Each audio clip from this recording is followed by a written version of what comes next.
Hi, good afternoon. No, but that is the unfortunate thing. The Constitution was drafted in such a way to ensure democratic dictatorship, give the impression of dictatorship, because the president, say what you want, the president is selected by the prime minister. The prime minister selects the president. He or she handpicks the president, because he or she will now go to cabinet, go to all the other members of the electoral college and explain to all of them, because you have the majority of all the persons in the upper and the lower house. You say, I am going to vote for A.N.R. Robinson, for Maxwell Richards, for Powers, for whoever, and they're going to vote for it. So the prime minister, who is the political leader of a party that has the majority, selects the president, and the president will now handpick the individuals who would have been selected by the prime minister. That is the only way that anyone could perceive that someone who applied for commissioner of police did not come in the top 20 of people who applied for commissioner and deputy commissioner in Earl Christopher, got 30% lower than others by international experts. And you change the police service commission, that Judith Jones and those jokers who left, thank God, could put her first. The only way. There's no way that Judith Jones and Maxine King and these people could be so incompetent that someone like Earl Christopher could not come in the top 20 by experts who have selected commissioners around the world, and they placed her first. That is how it works. And so again, it is democratic dictatorship. The Salary Reviews Commission. Somebody's calling it a faux democracy. FAUX, a faux democracy. Yeah. And I call it democratic dictatorship. So that is what it is. Until we have both the upper and both political parties, in whoever is in government and opposition, decide to say that we'll change the president based on a one-man, one-vote, where the president will now be selected without under the whip of a virtual person who selected him or her. Because that's what, listen, you voted for me. I am now obligated to adhere to what you want, unless, of course, you operate like A.N.R. Robinson and said, okay, you got me in here now, it's my turn to get back at you after the 1818. That's the only time you saw a president stand up with moral and spiritual values, because it was payback time. Other than that, the president is going to say, listen, he put me here, and all it takes is probably a whisper, sometimes a note that will pass, and all of a sudden, these people, and it may not be true, but the perception is there. That is enough to destroy democracy. The perception that the president is a political appointment of the politician. So who the president selects. And it even goes to the independent senators. Sometimes you will see some independent senators jump high, jump low. They will, 95% of their decisions is in favor of the government, who was, and remember who appointed that. Even after they debated in a manner that suggested they were voting one way, and then you go, what? But you just debated totally against your own votes. That's how it is. Yeah. And then you see them sit on different boards and different commissions and different places and have this position here and that position there. And you know those are political appointments. So again, that affects the perception of your independent senators when you see them. Yeah, correct. So it's independent senators, the chief of defense staff, the commissioner of police, all the state board representatives, indirectly even the chief justice. So it all becomes political. That is what is dictatorship. That is similar to what you see in other countries where it is you speak about dictatorship. But one man is the person who has full authority.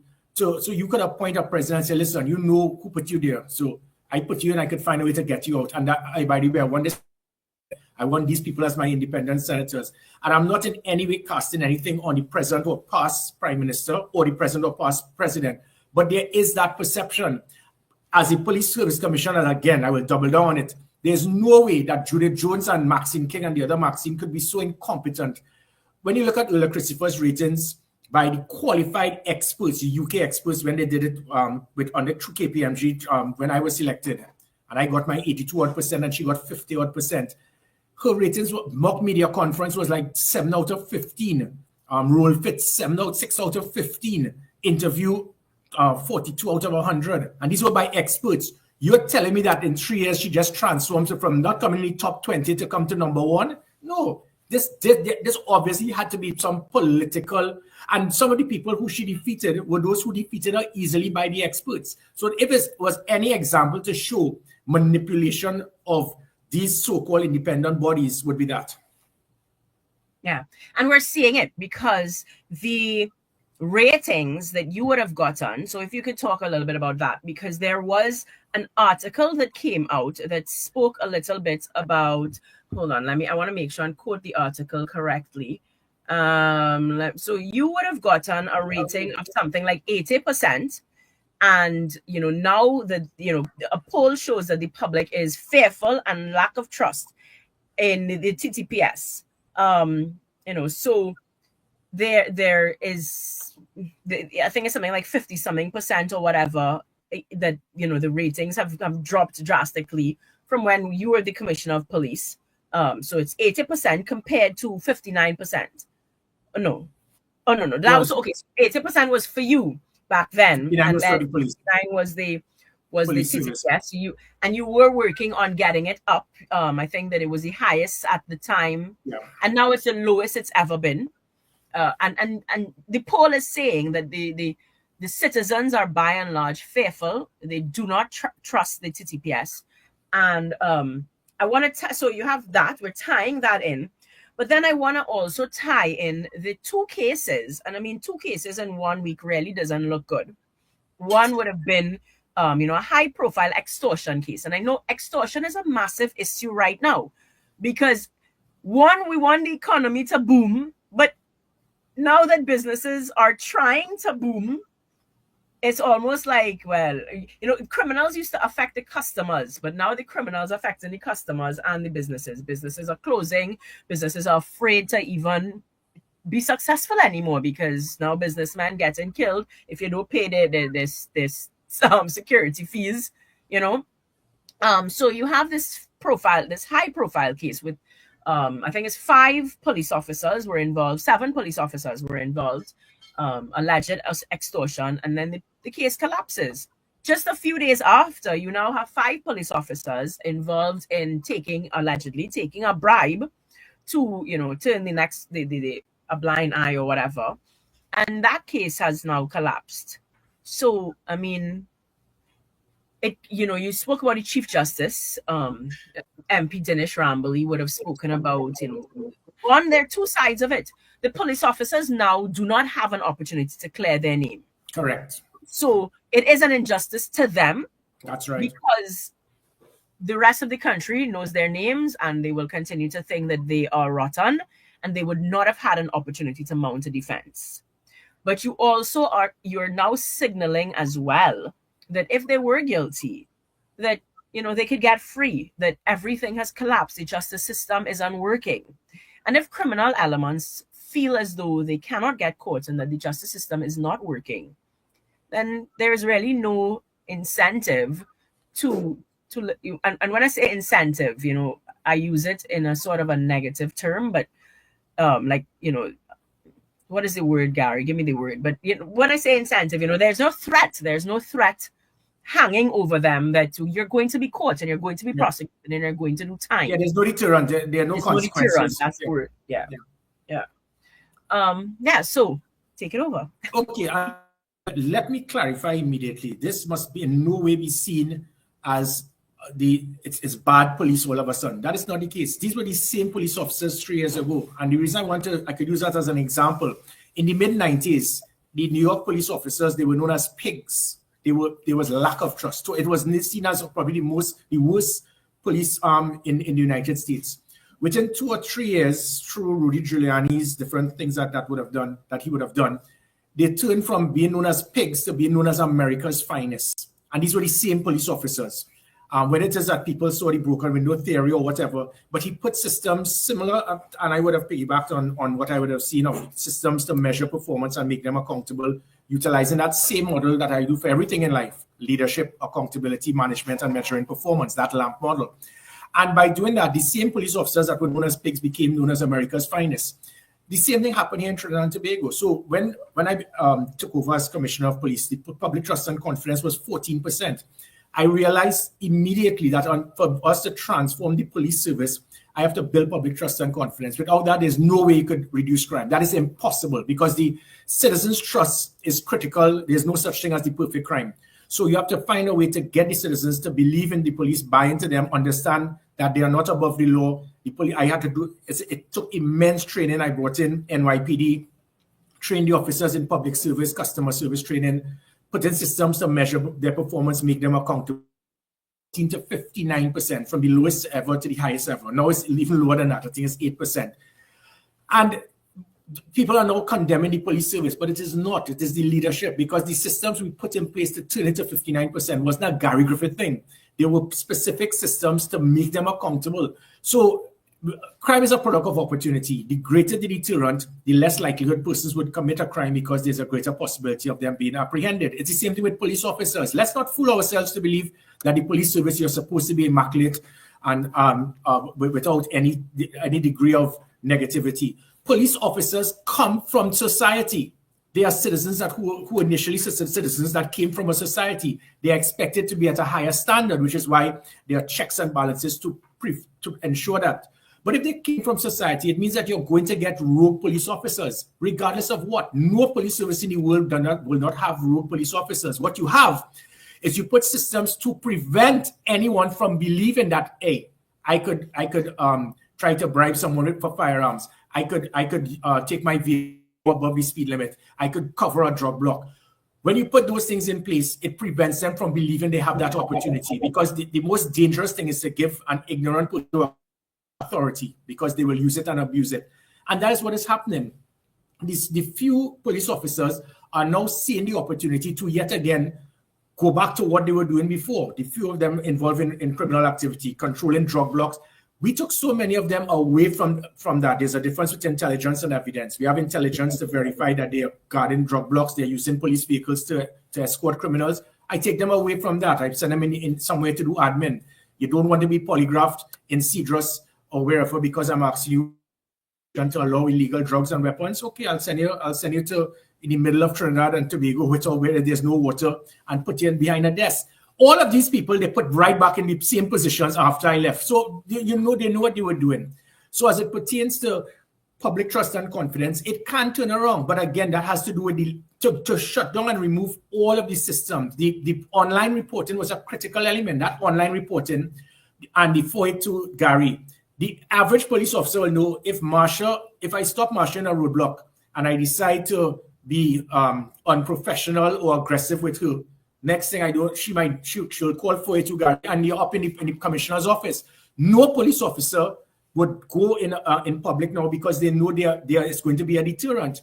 When you had the online reporting, police officers knew that I could now report you, and immediately I will face the consequences. That is what caused public confidence to increase. Not that the police officers transformed overnight, but the few police officers that would be involved in this knew that there were consequences, there was a deterrent. When you remove all of that, then you have the problem. So go into the other aspect now with police officers with cases that will collapse.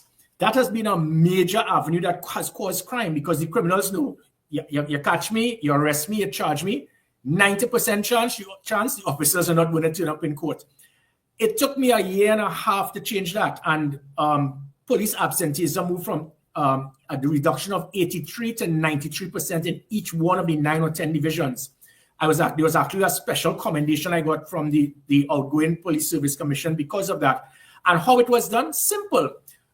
You can't have the guards guard the guards. So I brought in civilian attorneys that you will see similar to what you see in Blue Bloods and other shows. Civilian attorneys separate and apart from the police officers. Before I experienced only police officers being involved in prosecution, and these would be police officers that would have probably a first degree going up against hardened defense attorneys. They were losing cases. They didn't have the capability, and some of them were actually covering for the police officers. So by putting civilian attorneys to work and monitor and have oversight for the other police officers in all the cases played a big part towards ensuring we will do the best that is possible to ensure full prosecution. Secondly, there will always be situations where police officers may be absent, they will be ill, death, relief, retirement. So what we did is put a backup police officer to ensure that if at any time that officer is unable to attend the case, there's already another officer there prepared to attend the case. And the third was making sure that there was accountability. You fail to turn up, I'm going to bust your throat. You will be suspended. And officers knew that because every week I asked the I think he died just a few days ago. That was ACP Prague. And I want a list of all the police officers who will be absent from cases, and we will deal with them. And that is how you dealt with it. So you had civilian attorneys, you had the backup police officers, and you put consequences for officers who do not attend. These three things, Earl and Old MacDonald shut it all down, all three. So it has gone back to police officers just wouldn't come to court. Nothing has happened. By now, Earl Christopher should have stated that the officers who were involved in prosecution that did not show up for those two matters should be suspended immediately.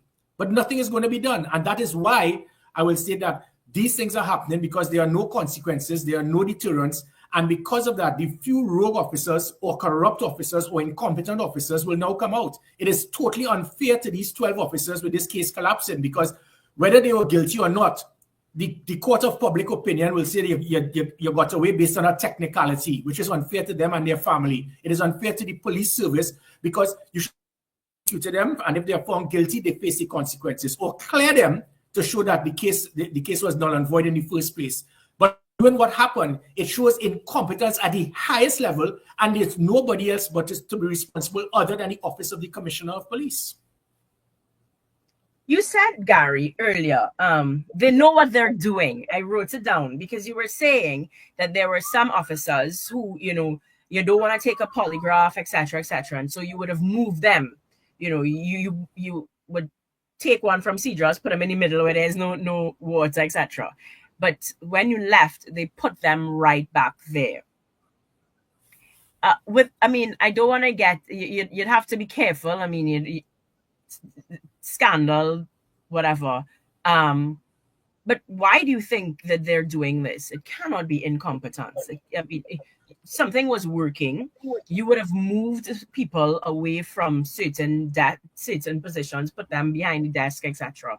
And I mean, you said they know what they're doing. Yeah. Is this some sort of collusion to help the criminals? It was big. We would have seen it with Randy Burrows. We saw it with Dwayne Gibbs, and then myself. Anytime there's a commissioner of police that is willing to go in there and clean up the place, you're stepping on toes. You're stepping on big business. The firearms was a massive, massive situation that I put an end to, because what was happening, remember, supply and demand.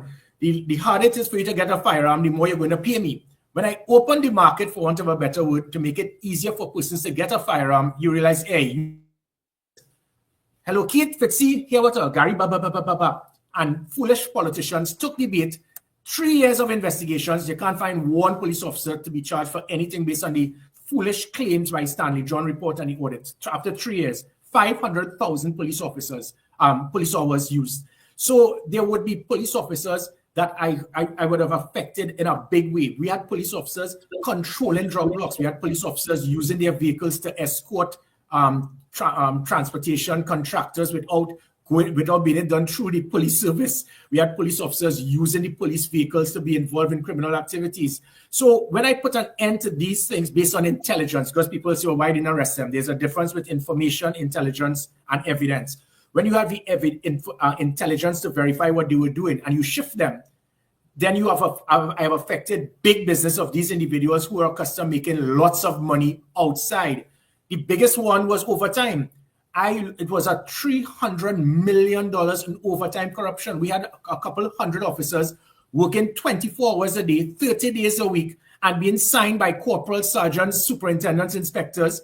And then, so you can't charge them for a criminal act. But common sense would dictate it is impossible that these guys were working. So instead of making $10,000 a month, you're making $70,000 a month. That's 60,000 plus by a couple hundred persons every month. Do the maths. I put an end to that. So I affected it. So instead of me getting 10,000, 70,000, this Griffith comes now and I get him back what I was supposed to get. How dare he? Fitzy, Keith, here now, and that is how it works. And when politicians take stupid bait, so the rogue elements in the police service, which would have been a very small amount, I heard the big business, whether it was overtime corruption, whether it was firearms, whether it was controlling drug blocks, using police vehicles to escort, and doing these, and then even police officers who were lazy, who did not want to attend court, who probably would be working with the criminal and deliberately sabotage the case. When I suspend you, when I deal with you, you're upset. So as happened with Dwayne Gibbs, you call they whisper to Anna and Randy Burrows, you do a Scott Drug report, Gary Griffith, let's keep so and so. So that is what usually happens. Which is unfortunate, but all of the things that we would have put in place recently, within 3 years, to put an end to police corruption, to put systems to measure their performance, make them accountable, make sure that there are consequences. They have removed all of that, and that is why we have seen public trust in police service from 59% to 8%. People who claim that crime went down under my watch because of COVID, I wonder if they're going to say now that COVID is what caused police confidence to be so high then and now it's so low. I wonder who you're throwing that for. Anyways. No, that was just done based on ignorance at the highest level by people. I'm not going to call Kamala's name, but when it is you could say COVID, did you do a poll? Did you speak to a criminal and say, why did you stop killing people? New York, Boston, Detroit, LA, Chicago, almost every city in the United States, crime went up because of COVID. Same with Jamaica and Guyana. So I guess the criminals missed the Kamala's comment that COVID is what, just like sunlight killed COVID, criminals didn't commit crime because of COVID. And then after COVID, crime actually started going down in these places. So all the criminals in those places probably missed Kamala's memo. And what was interesting is that during COVID, during the state of emergency, during the public health regulations, during the curfew, after I left in October and November, when all of those things still took place, it was the first and third highest number of murders in the history of Trinidad and Tobago. So I guess the criminals just didn't decide to study Kamala's memo when she claimed that crime went down because of COVID. But she wants to be the chair of the next National Security Council. Okay. So I'm going to, there's a comment from Mika Ray. Erla's appointment has been the single greatest failing of this current administration. They didn't even bother to put someone competent, a slap in the face to the average citizen. And I mean, I guess, and you would have also put out an media release, it was a few days ago. Okay, I'm seeing someone is sending me a message here. I'm going to pull that up just now. But you spoke about you welcome the new police service commission. And we spoke about that a little bit. Because, and never forget the poor decisions of the previous one that led to unprecedented levels of crime. So I guess you spoke about it a little bit. The link between political interference with these service commissions. How do you suggest, I guess, is that only constitutional reform? How do we fix this issue of these service commissions? Well, definitely with the police service commission and the selection of the commissioner of police, the easiest thing is to go back. Sometimes when something is working, they try to fix it. If you have the system through, you select an international body, when you do that, it eliminated any political interference. So when KPMG selected Penn State, I think it was, and Penn State had all of these qualified experts. There was a UK guy there who selected about 20 other commissioners around the world. And they did the psychometric testing, the polygraph testing, role fit, mock media conference, essay, operational report. Erla failed miserably in each one. It was there. So Judith Jones and Maxine King and company, you up to this day, I challenge them, explain how someone could not come in the top 20 and now she plays first. So the best way to deal with selection of the police commissioner is not to have a prime minister who handpicks a president who will then handpick a police service commissioner. You know what is going to happen there. What should it go back to the international experts? So when I got the highest number of points on the merit list, and let me show you how dangerous this is. When I got 82%, I got more points than anyone else who applied for commissioner. The then police service commissioner that was appointed by the UNC, that was Dr. Gomes and company and Martin George and Commodore Franklin, and no one will ever ask them, how could Gary Griffith get 82%? Erla gets 52%. Gary gets more points than Stephen Williams and Harold Phillip, yet you place Gary fourth in the merit list.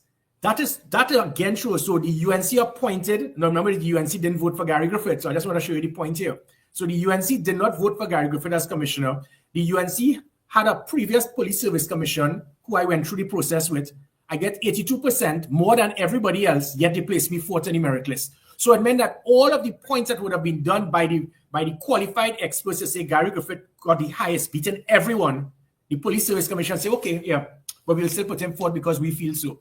And that police service commission was handpicked by the UNC who did not vote for me. So it works both ways. So let us not, people who want to be anti-PNM, it worked both ways as it pertains to Gary Griffith.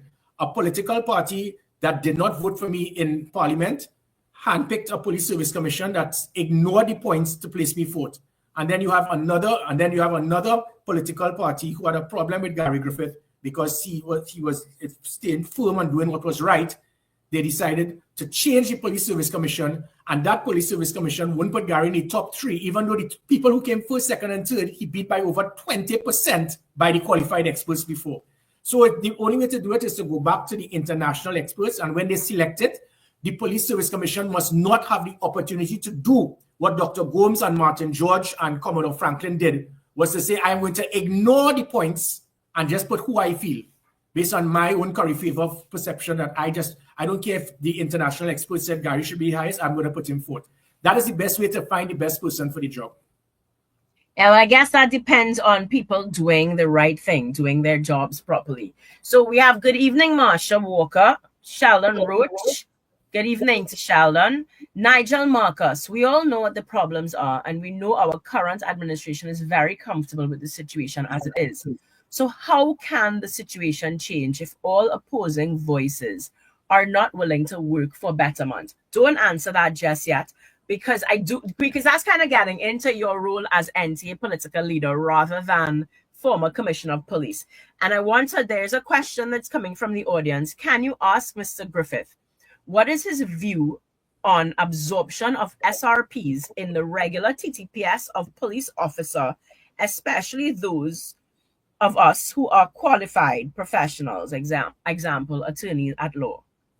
Well, that is what I actually did. I started selecting persons, horses for courses, people who are highly qualified. You will see it. You know, we love to watch CSI, SVU, Blue Bloods, Chicago PD.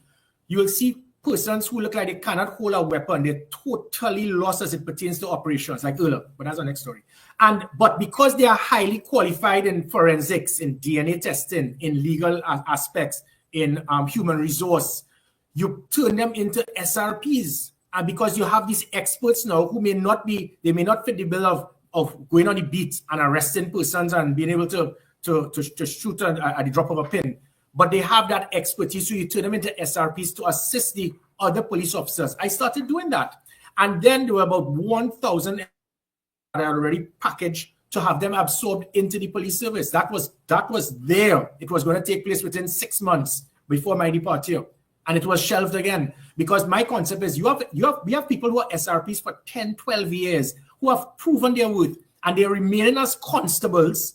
And then you have other persons now who will now come into the police service as a constable. And after 3-4 years, they are now going to be senior to the SRP because he's an SRP. And then sometimes the SRP may be a sergeant and the other police officer might be a corporal. Say, I don't listen to you because you are SRP. It had so much conflict with that SRP situation. So my take on it was those persons who were there for so long, themselves, absorb them into the police service before we start just bringing in new recruits. And then after a few years, some of these recruits will now be even senior to these SRPs who have been there, tried and tested. It was there. I sent the document. I think it was sent to cabinet. We did the whole thing. So it would have taken a few months left to package the officers who, because not every SRP are going to turn into a regular. I did proper checking to make sure those officers who will fit the bill can come across. And yet again, this was one of 100 plus policies, programs, units, technology. It was shelved. So this person seems to be an attorney at law, right? How does that work? I mean, I have no idea. Forgive my ignorance on the topic. So he's an SRP, but he is an attorney at law. Yeah. It sounds like he doesn't want to be absorbed into the regular TTPS. Right. So they'll have those as well. But I'm speaking about those officers who are there as regular officers working 20, 25, 27 days a month as SRPs, waiting to be regularized, waiting to go into the regular. And it is something that is expected because you spend so much time. The same thing happens in the Defense Force. If you're in the reserves and you spend so much time in the reserves, you can be absorbed into the Defense Force. So there was that aspect, but there's the other, as I mentioned initially, that has to do with experts in specific fields that you turn them into SRPs. So with that now, it gives them the opportunity to be involved in criminal investigations, forensic testing, DNA testing, social media monitoring unit, gender-based violence, human resource, admin, finance, forensic, white-collar crime, cyber crime. So there are so many things. We have passed the stage of a police officer feeling that you must go through recruitment for 6 months to be able to help the police service. It does not work that way anymore. There are many young persons who are very skilled in technical aspects that the average police officer will never have that capability. So by bringing these experts into the units of the police service, it enhances the standard of those units, whether it is the white-collar crime unit, DNA testing, forensic, human resource, IT, and you bring them in now because you can't just bring them in as a civilian staff. Sometimes you have to bring them in because you have to allow them the capability to be involved in certain aspects of investigations. The only way you can and should do that is if they are part of the police service and not just civilian staff. And that is why it is we were making these specific persons SRPs. There was one, in fact, I brought in through the business sector. This guy was a very senior officer in LA. And as soon as I brought him in, there was fight down by senior police officers. They did not want him because the things that he was doing, the man, after 6 months, he left. He couldn't handle it anymore. And he was doing so much. This was true, Mr. Nigel Selena and others in the business sector. We were very fortunate to get this individual. And he couldn't believe the fight down he was getting. The same fight down that happened with Dwayne Gibbs and Iwatsky, and they ran. But they couldn't try that fight down with me because I knew the system. And anytime you fought me down, I will fight you back. But that is what they did with him, and he ran. So let's move on. So switch caps a little bit to now political leader. So how can the situation change if all opposing voices are not willing to work for betterment? And I have asked you that before, and I mean, you're clearly going ahead because you've named San Fernando West, you've named Toco Sangre Grande. Diego Martin West is not a marginal, though I believe it's very winnable by someone like NT and Paul Nahus. You've named St. Joseph. I'm trying to go through in my head all the different marginals. Did you name Tunapuna? Yes, St. Joseph, Tunapuna, Lupino, Aruca, Barataria. Sama Barataria, San Fernando West, Chaguanas East, Toco Sangre Grande, Arima. So every marginal. Name some very critical seats. Yeah. Certainly not PNM strongholds. They are up for grabs. I don't think that the UNC. I'm really sorry about Arima. I'd be honest, because I think that Jazzy would have done so much work inside of the UNC, and I think Flora is the constituency coordinator for Arima, and I've seen the work that Arima has done. I don't know if Jazzy has that work or whoever has the work, but I've seen the work that Arima has done. So it's very unfortunate to see that UNC could not keep somebody like Jazzy. It really, really is very unfortunate. Having said so, I've said to you before, are you afraid that this is a 2007, not 2010? Is this a 2007 scenario? I don't know, because I'm saying it. As I'm saying it, I'm saying, you know what? In 2007, COP won no seats, though they came close. I do actually think that the NTA can bring home 1 or 2 seats. Well, again, but if it's but I don't know if it's. I think 2007. But you know, I'm thinking the numbers in a 3-horse race. I only know the Diego Martin numbers off the top of my head. And I do actually think maybe in a 3-horse race you can bring home Diego Martin West. And Diego Martin, I think you could bring home the 3 Diego Martins possibly even in a 3-horse race, because there is so much non-voter out there. And I don't think UNC has enough to really take away your vote per se. Maybe. We saw it in the local government where Philip actually took 1 or 2 votes, literally 1 or 2 votes. So it will make it clear. It'll make it close, sorry. But, okay, but we're talking, unless opposition voices are willing to work together, things will not change. In fact, I am predicting it will get worse. I totally agree on mutual respect is needed from all involved, but political maturity is urgently needed now. Our youths will get more brutal if things don't improve. Gary, I want to answer for you. Yeah, well, I agree with you. And in fact, yeah. Well, I don't know. I Marsha, mean, you would have actually. Yeah, I don't know. But I want you to have answer one. for you, but I think I should let you answer. No, I think you know the answer. Marsha would have actually won her seat if she was on an NTA ticket. And that was fact. And this wasn't knocking the NTA. Marsha lost about a couple hundred votes just because they saw that Rising Sun ticket there. Had you had gone up, which was a mistake, it was a mistake that made on our part, and the other candidate for Bagatelle, I think. Yeah. We lost, and that is where Philip Alexander's party they got about 100 odd votes, which would have been different. So there are people who, if Bin Laden has a party, they're going to vote rather than PNM or UNC. That's just the way it is. Yeah. So had we gone strict NTA in Diego Martin, we would have won those 2 seats because you were lost by just a and that is how it is. As it pertains, and you're correct, as it pertains to general election, the pattern is there. If UNC, ABC, XYZ, any political party wants to fool themselves into believing otherwise, the data is there. Let me see how quickly I could put it. 1981, the ONR decided to go alone as a third party. They got 91,000 votes, but it caused the PNM to win by a much larger margin. 1986, ONR joined with the ULF and with ENR Robinson to form the NAR 333. 1991, the NAR broke away from the UNC. Damla Prasad Bisesa was part of the NAR. She lost miserably, but the NAR got 127,000 votes. It caused a political party that lost 33 to come back in government. 1995, Pandey, he won only because he joined with ENR Robinson. 2001, one political party that was the most insignificant third party ever, Ramesh Maharaj Party, Team Unity, got 188 odd votes in Tunapuna, and that was the difference that turned a 1916 one into an 1818. A government collapsed because a party that had 188 votes in Tunapuna, Mervyn Assam, lost, and that turned it into 1818. 2007, we'd have seen the COP. It turned into 2615. COP joins with UNC, 1526 turns into 2912. So it is there.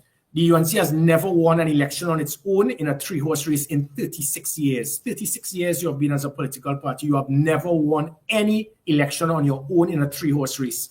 The only time you won was in a 2-horse race because Basdio Pandey had the capability to embrace what was seen as the bridge constituency persons, the Mervyn Assams, the Jerry Yetmings, the Carlos Johns, the Ian Gillett's, the Quaitongs, and so forth. So the COP, NAR type voters saw the UNC as being that.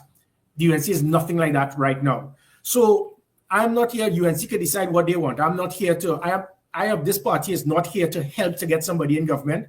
We are not here to deliberately go down the center to spite anyone or to get somebody else in government by a larger margin. What that we are doing is representing those persons who are not PNM or UNC till they die. And there's nothing wrong with that, Marsha, and to all of you all. No, and that's the thing. I'm seeing the person is saying, unless opposition forces are willing to work together, things will never change, blah, blah, blah, blah, But what is the expectation, though? Because I have spoken up against UNC, and I will not waste my time if I don't feel respected. That's the bottom line. If I don't think that, if I think that I can't turn a blind eye, first of all, to wrongdoing. Similarly to you, I speak up. And if you have to get rid of me, so be it. I go earn an income outside of your political party, And then but we also say, but we need fresh blood and we need another, so we person say we need something other than the UNC and the PNM. So I see that there are options now, and so what do they want? What do you want, Nigel? Because I hear that you're saying unless the opposition forces unite, but now Gary, I have told you and I've said it publicly that I don't trust coalition governments, because I think they are a marriage of conveniences. So I hear what you're saying in terms of it cannot be a marriage of convenience. And, but so is it that your position is if PNM has to go back into power, PNM goes back into power, but I'm not going to just get there because we just have to get PNM out?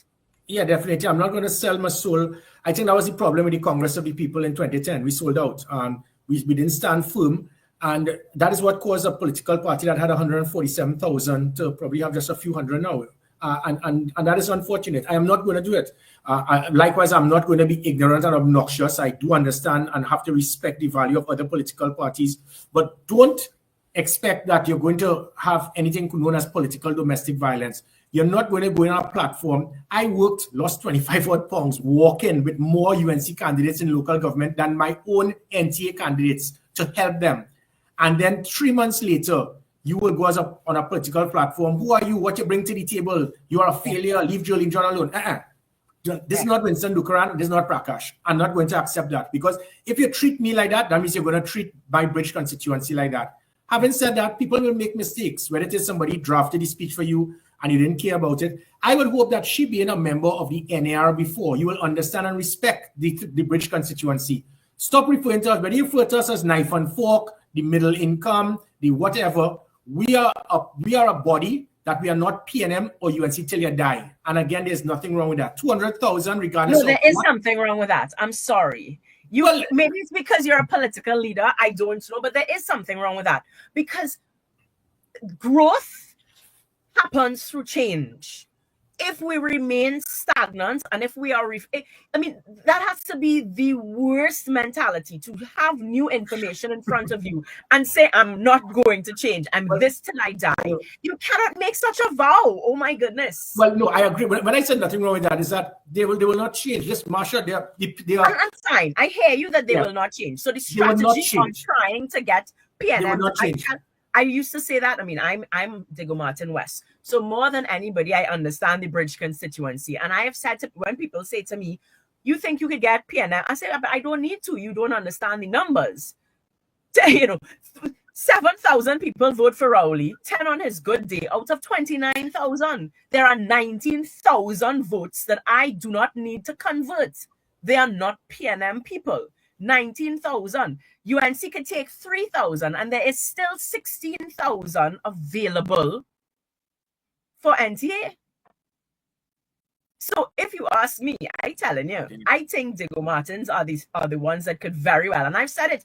Nobody, and I've said this to UNC several times, people are not paying attention to Diego Martin. They've never paid attention. They talk about San Fernando, they talk about La Joqueta, and they talk about all these other places. But these places need a 2-horse race, because they need the one vote and the 2 votes and the 3 votes. UNC in Diego Martin West cannot get more than 3,000 votes. They can't. On a 2-horse race, they can't get more than 3,000 votes. On their best day, they can't get more than 3,000 votes. So you take Keith Rowley, and Keith Rowley is not getting 10,000 votes. He's not. That was when he was coming out from Manning, and they wanted Manning gone and all of that. So he's going to get the least votes he's ever gotten. You're looking at a 6,000 or 7,000 out of 29,000. Take 7,000 for PNM. Take 3,000, even if UNC gets all their members, and they don't have 3,000 members, by the way, in Diego Martin West, right? 7,000 plus 3,000 is 10,000. That leaves 19,000 votes for NTA.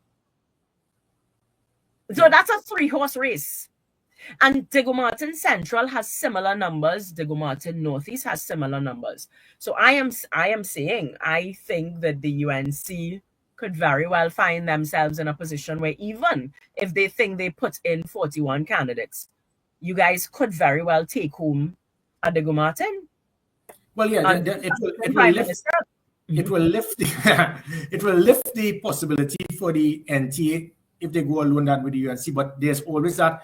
Remember, with the UNC, you will always get 2,000, 2,500 to 3,000. But in 2010, Nicole Dyer, Griffith, Rocky Garcia, Garvin Nicholas, it's almost identical. It's always identical. The 3 of them lost by about 600 or 700 votes. 600 or 700. This was neck and neck. And the reason why they lost is because the UNC refused to put any effort resources in those 3 Diego Martins. There was one meeting in Blue Ridge, a mini meeting. There was no meeting in Diego Martin West, Diego Martin Central. No representation or attendance by the hierarchy of the People's Partnership, not even Winston Dukaran. No support. It was Jack Warner alone that worked with Nicole and Cook-Rate on the Saturday before election to give her a boost. Had they put any effort... You're preaching to the choir, because you knew that I had I had to come and ask Auntie. Nicole had to come and step up and say, come, let me help. Yep. because there was no support. Yep. Like But, said, but, if but you let me show you. Let me show you what want to give the respect to Diego Martin, then they why don't, didn't because you the give UNC NCA? the UNC always saw you Diego Martin as PNMCs. But let me tell you the mistake they made. Had there been effort in those 3 Diego Martins, to lose by 700 votes means that 400 people left the shift and you would have won. And in September, 3 months after 2010 election, we won the seats in regional corporation handsomely. But in 2010, you know what would have happened? It would have been 32-9. We would have now had the massive majority to change the constitution to first past the post. It meant Brown and Imbut would have been out of politics for good. But the UNC refused to put any effort, any funds, any support on those 3 candidates in Diego Martin. And that is lack of political common sense. So I am always aware that the artery for the corridor starts with Diego Martin. If you ignore Diego Martin and you disrespect Diego Martin, it filters through into Port of Spain, goes straight into the Sawa, the St. Joseph, the Tunapunas. The Diego Martin is strong. The artery that runs the corridor straight to Arima remains strong for an opposition other than the PNM. You ignore Diego Martin, you're going to get the same result. So when Nicole and so forth lost by a couple hundred votes, it ensured that we were able to win all of the seats from Sawa all the way up to Arima, except for one of the seats, but the Sawa, the St. Joseph, the Tunapuna, the Lopino Bonner, the Aruka Maloney, the Aruka, Davide Amira, Arima, all of those seats. We want everything in the corridor because we want Diego Martin. You ignore Diego Martin, you weaken your chances in the corridor. You're correct. Yeah, it's unfortunate. So I think, I don't know. I mean, I guess we're very close to a general election. It's constitutionally due, even if they run all the way to September. That is still very close. We are within the 12-month period now, so we can't say we're in an election year. I don't know what's going on with you and because I see you put Rowley's biggest nightmare, but you might be Rowley and I was trying to change that. That is something I put with for months now. I'm trying to remove it and it's just not coming out. Well, that's okay. But you should put Kamala as well, Rowley and Kamala. But you're also seeing Watson Duke is talking about throwing his hat in the ring. And as I say, I am afraid that it is a 2007 situation where you just have a gazillion parties all over the place trying because they're so fed up, and they're fed up of the UNC as well. And I think that's what happens. They're fed up of both parties. So they're trying to put their hat in the ring. Do you think that Trinidad can survive a third term? I don't know, but I'm saying maybe that's what we need. Maybe we need a third. Maybe we need a third, the perfect storm, a third year of PNM. Because I don't know that UNC is going to wake up in time. And because, I say, right, I think that if the COP, the numbers in 2007 didn't, people talk what is a Kamala mania, and I say there's no Kamala mania. The COP held their own in Diego Martin. You need to understand Diego Martin. The COP was not voting for Kamala. The voters in Diego Martin did not vote for Kamala. They voted for the COP. They wanted COP. They're COP. They're not UNC. Now, had I think Rocky and Nicole and you guys continued building in Diego Martin in 2010, I do actually think that you would have won as COP, not as a people's partnership or whatnot, I think so, but because I can only speak to Diego Martin, Yeah, but so when you go back to 2007, those the 3 candidates for the COP, Nicole, Rocky, and Joe Perez, I think they will get about 5,000 votes. The UNC will get 2,000, and the PNM will get 7,000, 8,000. So then in 2010, you just add 5 and 2, and that's how it ended up neck and neck. So there are those floating. I think the ultimate aspect of that floating voter has always been in Diego Martin, those 3 Diego Martins, because that's where I said they got 5,000 to the UNC's 2,000. It is the support you will have in the UNC. It is the lowest, which is why the UNC have always ignored Diego Martin and not understanding it. Had you put some effort again, I will reemphasize the 32-9 would have allowed us to now go into payment of take away first past the post and go with proportional representation. That will automatically have been the end of the PNM for life. PNM would have never, I don't know why it was not in 1986 when we had 33-3. The first past the post has always been a system to benefit the PNM, because the third parties will always get the majority of those persons in the third parties would mostly come from the UNC rather than the PNM. Not saying that the PNM, but when we join now with the UNC, many of those would go back to the PNM, but we will still have enough. Every time there's a third party that joins with the UNC or the ULF, the PNM is defeated badly. That's a fact. Every time a third party goes on their own, the PNM wins by a larger margin. How the UNC or anyone could think that you can win on your own when in 2015 and 20, you lost in a 2-horse race. You're going to win in a 3-horse race in 20. So I mean, the maths there. Let me add. You got 300,000 votes in 2020 in a 2-horse race, but you had 100% of your base support. In the internal election, you have lost 25% of your base support. Rushton Paris Slate got 25%, which means if you have lost 25%, and he won in Mayaru, and he won in Mayaru, so which means that if you lost a very important seat, 1/4 of your support. So if you couldn't get 21 seats with 300,000 votes, how you expect to get 21 seats now with 225,000 votes? Because you have lost 25% of your own base. That base are the, what they call it, knife and fork, the middle income, the people who are not upon a UNC. I will support the UNC, but if I see something going wrong, I will shift. Whether you join the ONR, the NAR, the COP, the NTA, the Rushton Paris, whatever you call it, there are people who are not blind loyalists to the UNC's system. And they will shift or not vote or even vote PNM. That is how it has been. It would be like that. So I am not here to deal with the UNC business. Have respect for us, and we can talk. If it is that there's no dialogue, all of those persons will be candidates in those marginal seats. Jump I, jump loop. And whatever happens, I am not going to sell out that bridge constituency. People want, I hear lots of people in the UNC, not speaking on behalf of the UNC, they can't, but they will say, Gary, all you need to do is to give up St. Joseph and give up the marginals and support the UNC. I say, so I have Bubbly on my back or something. So we must go up for the 12 PNM safest seats that they won in 2010. The UNC will take the other 29. So when they get the 21 plus seats that only are UNC, then it will be a UNC government. The country, I think personally, they do not want a UNC government. The majority of the country, they want the PNM out, but they would like to have persons like myself and so forth be there with the UNC, when it is, whatever is the reason, whether it is to keep in check or to have representation of themselves, but they do not want a UNC government.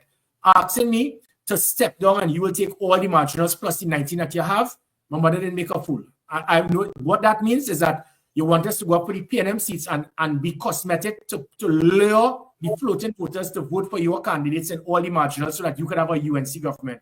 Ain't going to happen. Have mutual respect, then we could talk. Don't have every one of those persons. Christine Nawala Hussain, one of your top MPs, the top MPs of the UNC, is going up for Toco Sangre Grande. Dr. Kevin Saran will go up for San Fernando West. Gary Griffith will go up for St. Joseph. And we have very powerful, you have seen Jazzy going up for Arima. We have some big names coming up. Paul and Diego Martin West. Paul and Diego Martin West. We have already announced to the Commander Norman Dindial Shagonas East. So what could you don't want a repeat of 2007? Have some respect. Have some respect. You're right. So I'm seeing the same Nigel guy says, you guys were inside the UNC machinery. You should know exactly how it works. You all need to get back in the circle and force change from within. Let me tell you something, Nigel. We were inside the UNC, and it is why we know that there's no forcing change, first of all. What you're asking is that we don't have integrity. We sell out and we just sit down and wait, because she's saying Kamala can only be there until her God appointed time. Then no problem. When her God appointed time is up, I'll return, first of all.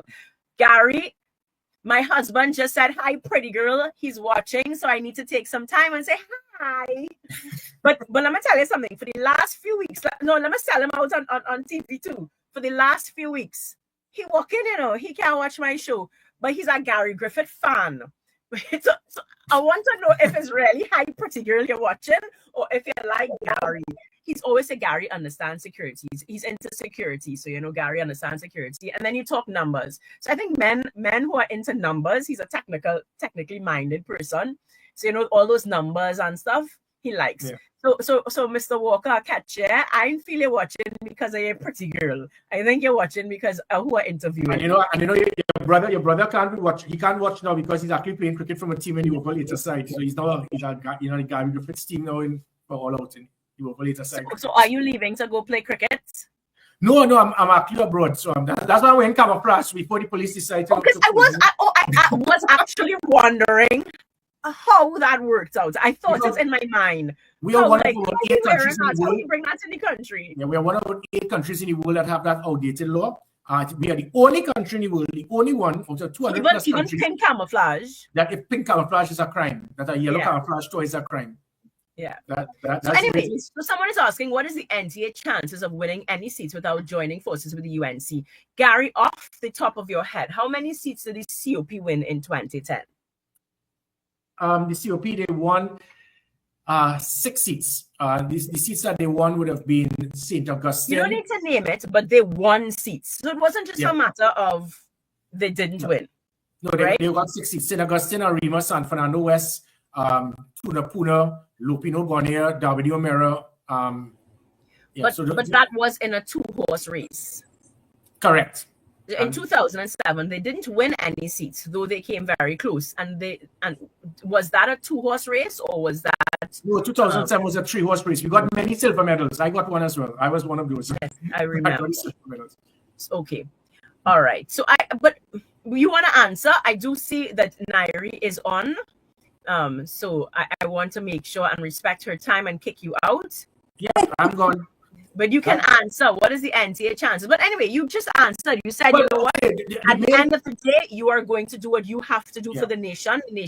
The nation is calling for change. And if the UNC cannot respect the third parties, then so be it. Let the chips fall where they may. Did I get it correct? Yes, and that is that the one difference we have with the COP in 2007 and now is that the main aspect that many people are going to vote for is their most fundamental right, national security, crime.